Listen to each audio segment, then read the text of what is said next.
எல்லாரும் ஒரு கல்ல 2 மாங்காய் கேள்விப்பட்டிருப்பாங்க. பட் ஆக்சுவலா வந்து ஒரு கல்லுல 2 தங்க மாங்காய் கேள்விப்பட்டிருக்கீங்களா? வாங்க கதைக்குள்ள போலாம். ஆக்சுவலா வந்து பாத்தீங்கன்னா இப்ப ரீசெண்ட் டேஸ்ல வந்து பாத்தீங்கன்னா கோல்டு தான் இப்ப ரொம்ப பயங்கரமா போயிட்டு இருக்கு. ஒவ்வொரு ஸ்டாக் மார்க்கெட்ல இருக்கிறவங்களா இருக்கட்டும், இன்வெஸ்ட்மெண்ட் பிளான்ல இருக்கிறவங்களா இருக்கட்டும், எல்லாத்தையும் தீம் பேக் வச்சது இந்த கோல்டோட ரிட்டர்ன் தான். கடைசி 5 வருஷத்துல பாத்தீங்கன்னா கிட்டத்தட்ட 30ல இருந்து 40% ரிட்டர்ன் கொடுத்துருக்குது. ₹1 ₹2 இல்ல. ஸோ இவ்வளோ பெரிய ஒரு லாபத்தை கொடுத்துருக்குது கோல்டுங்கிறது. ஸோ இந்த கோல்டு வந்து நம்ம எப்போ கன்சியூம் பண்ணணும், எந்த டைம்ல நம்ம கன்சியூம் பண்ணணும் அப்படிங்கிற எல்லாத்துக்கும் ஒரு ஒரு ஒரு கேள்வி இருக்கும் எல்லாருக்குமே. அப்புறம் இப்போ ரேட்டு கிட்டத்தட்ட பார்த்தா 52,000 53,000ங்கிறாங்க. எப்படி நம்ம வாங்கலாமா? நிறைய பேர் பயப்படுவாங்க கோல்டு வாங்கலாமா வேண்டாமா அப்படின்னு. அப்படி ஒரு கேட்டகரி ஒருத்திங்க. இன்னொரு கேட்டகரி வந்து பாத்தீங்கன்னா நான் 44,000 இருக்கும்போதே வாங்கலாம்னு சொன்னேன். எங்க வீட்டுல தான் வேணான்ட்டாங்க. இப்ப எப்படி வாங்குறது 53,000க்கு வந்துருச்சு அப்படின்னு இன்னொரு கேட்டகரி பேர் பேசுறாங்க.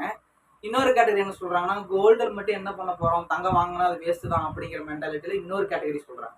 ஸோ இந்த 3 கேட்டகரிக்கும் ஒரு கரெக்டான ஒரு பதில் நான் சொல்ல போறேன். ஆக்சுவலா ஃபர்ஸ்ட் கேட்டகரி பீப்புள்ஸ் வந்து பாத்தீங்கன்னா என்ன சொல்றாங்கன்னா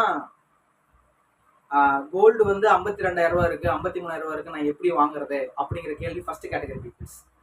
அந்த கேட்டகரி பீப்புள்ஸுக்கு மெயினா ஒரே ஒரு கேள்வி தான், ஏன் கோல்டோட வேல்யூ ஏறிட்டு போகுது அப்படிங்கிற ஒரு கேள்வி உங்களுக்கு நான் உங்களை பார்த்து நான் ஒரு கேள்வி கேட்கறேன். ஏன் கோல்டோட ரேட் ஏறிட்டு போகுது? சம்திங் ஏதோ ஒரு விஷயம் இருக்கிறனால கோல்டோட ரேட் ஏறிட்டு போகுது. அது எந்த விஷயம்னு போய் படிங்க. ஃபர்ஸ்ட் கேட்டகரி இருக்கிற பீப்புள்ஸ்க்கு. ரெண்டாவது கேட்டகரி இருக்கிற பீப்புள்ஸுக்கு வந்து 44,000 வித்துட்டு இருக்கும்போதே நான் அப்பவே வாங்கியிருக்கணும், நான் வாங்கல, இப்போ 52,000க்கு வந்துருச்சு, நான் எப்படி வாங்குறது அப்படிங்கிற பீப்புள்ஸுக்கும் இன்னொரு பதில் இதே தான், வேற ஒண்ணுமே இல்லை. நீங்களும் போய் ஏன் ஏறுன்னு படிங்க, கண்டிப்பா உங்களுக்கு தெரியும். மூணாவது கேட்டகரியில் இருக்கிறவங்களுக்கு வந்து பாத்தீங்கன்னா கோல்டே வேஸ்ட், அது இன்வெஸ்ட் பண்றது ஒன்றும் வேஸ்ட் அப்படிங்கிற கேட்டகரிக்கு வந்து ஒரே விஷயம் தான், if you like you can invest, இல்லைன்னா அது வீடு இல்லை. அது உங்களோட சாய்ஸ் ஆஃப் ஒப்பீனியன் வந்து வேற எதுல இன்வெஸ்ட்மெண்ட் ஐடியா இருந்தாலும் நீங்க தாராளமா பண்ணலாம். ஸோ அதனால வந்து உங்களோட இன்ட்ரெஸ்ட் தான். இப்போ வந்து ஃபர்ஸ்ட் ரெண்டு கேட்டகரியில் இருக்கக்கூடிய பீப்புள்ஸுக்கு வந்து ஒரு கரெக்டான பதில் நான் சொல்லணும். ஆக்சுவலா வந்து ஏன் நான் ஸ்டடி பண்ண சொல்றேன்னா, ஒரு அமெரிக்கன் இன்ட்ரெஸ்ட் ரேட்டுங்கிற ஒரு விஷயம் போட்டனால கோல்டோட வேல்யூ வந்து ஏறாம அப்படியே நிறுத்தி வச்சிருக்காங்க. அப்படிங்கிற பட்சத்திலேயே இந்த ஒரு 2 வருஷத்துல பார்த்தா 10,000 ஆயிடுச்சு. ஒரு வருஷம் ஆயிருக்கு, கிட்டத்தட்ட ஒரு 10ல இருந்து 1 வருஷம் இருக்கும் நம்ம அமெரிக்கன் இன்ட்ரெஸ்ட் ரேட் அந்த இது லா போட்டு ஆக்ட போட்டு. பட் அந்த டைம்ல வந்து கோல்டோட ரேட் ஏறாதுன்னு நினைக்கும் போதுதான் அப்ப கூட 10,000 ஏறி இருக்குது. அப்ப அந்த ஆக்ட் போடாம இருந்திருந்தாங்கன்னா எவ்வளவு பணம் ஏறி இருக்கும்? கண்டிப்பா வந்து இந்த ஒரு வருஷத்துல 20,000 ஏறி இருக்கும். அப்ப எவ்வளவு இருக்குதோ அவ்வளவு டபுள் மடங்கு ஏறி இருக்கும் கண்டிப்பா. அப்ப இன்னுமே அந்த ஆக்ட்ல தான் இருக்கு, அப்பவும் ஏறிட்டே தான் இருக்கும் கோல்டோட வேல்யூ. ஸோ அப்ப என்ன ஒரு விஷயம்னா, சிம்பிளா சொன்னா அந்த கோல்டுக்கு டிமாண்ட் அவ்வளவு இருக்கு. அமெரிக்காவில இன்ட்ரெஸ்ட் ரேட் போட்டு கூட கண்ட்ரோல் பண்ண முடியல அப்படிங்கிற பட்சத்துல எல்லா கண்ட்ரிஸ் அந்த கோல்டுல பணத்தை போட்டு அக்குமுலேட் பண்றாங்க, கோல்டு அக்குமுலேட் பண்றாங்க பணத்தை இன்வெஸ்ட் பண்ணி. அதனாலதான் வந்து கோல்டோட ரேட் ஏறிக்கிட்டு இருக்கு. ஸோ இதுலயே உங்களுக்கு நல்லாவே தெரியும் கோல்டு எவ்வளவு முக்கியமான விஷயம். எல்லாரும் கோல்டு தான் பணத்தை போட்டு பதுக்கி வைக்கிறாங்க, அப்ப என்னங்க ஆகும்? கண்டிப்பா கோல்டோட வேல்யூ ஏறத்தாங்க போகுது. அதனாலதாங்க இப்ப வந்து கொஞ்சம் கொஞ்சமா ஏறிட்டு வருது. பட் அமெரிக்கன் இன்ட்ரெஸ்ட் ரேட் வழக்கம் போல நான் சொல்றதான், அமெரிக்கன் இன்ட்ரெஸ்ட் கட் பண்ணாங்கன்னா கண்டிப்பா இன்னொரு ஒரு வருஷமோ 1.5 வருஷமோ, அதாவது அவங்களோட இன்ஃபிளேஷனோட கண்ட்ரோல் எவ்வளவு ஆகுதோ அதை பொறுத்து அவங்க கட் பண்ணுவாங்க. 1 வருஷமோ 2 வருஷமோ உங்களுக்கு கட் பண்ணும் பொழுது என்ன ஆகுதுன்னா வந்து பார்த்தா அப்படியே டமார்னு ஏறும் கோல்டு. அப்ப பயங்கரமா கோல்டு ஏறும்போது வந்து அன்னைக்கு நம்மலாம் மேபி அது வந்து 70,000க்கு போகலாம், 80,000க்கு போகலாம். அதாவது ஒரு பவுன் 8 கிராம் நான் சொல்றேன். 70,000 80,000 கூட போகலாம். அப்ப வந்து எல்லாம் என்ன பண்ண முடியும் நம்மளால? அன்னைக்கு நம்ம இதே பத்தி தான் சொல்லுவோம், 52,000 விற்கும் போதே நான் சொன்னேன் வாங்கிருக்கலான்னு. பட் இன்னைக்கு 70,000 80,000 போயிடுச்சு, என்னால வாங்க முடியல அப்படிங்கிற அதே பதில் தான் நம்ம சொல்லுவோம். ஸோ அந்த பதில சொல்லாம நம்ம கோல்டு ஏன் ஏறுங்கிற ஒரு சின்ன நாலேஜ், அந்த நாலேஜ் வந்து பாத்தீங்கன்னா நம்மளோட நெட்ல ஈஸியா கிடைக்குது, புக்ஸ் நிறைய இருக்கு, அதெல்லாம் படிங்க. படிக்கும்போது உங்களுக்கு கண்டிப்பா ஒரு ஐடியா கிடைக்கும்.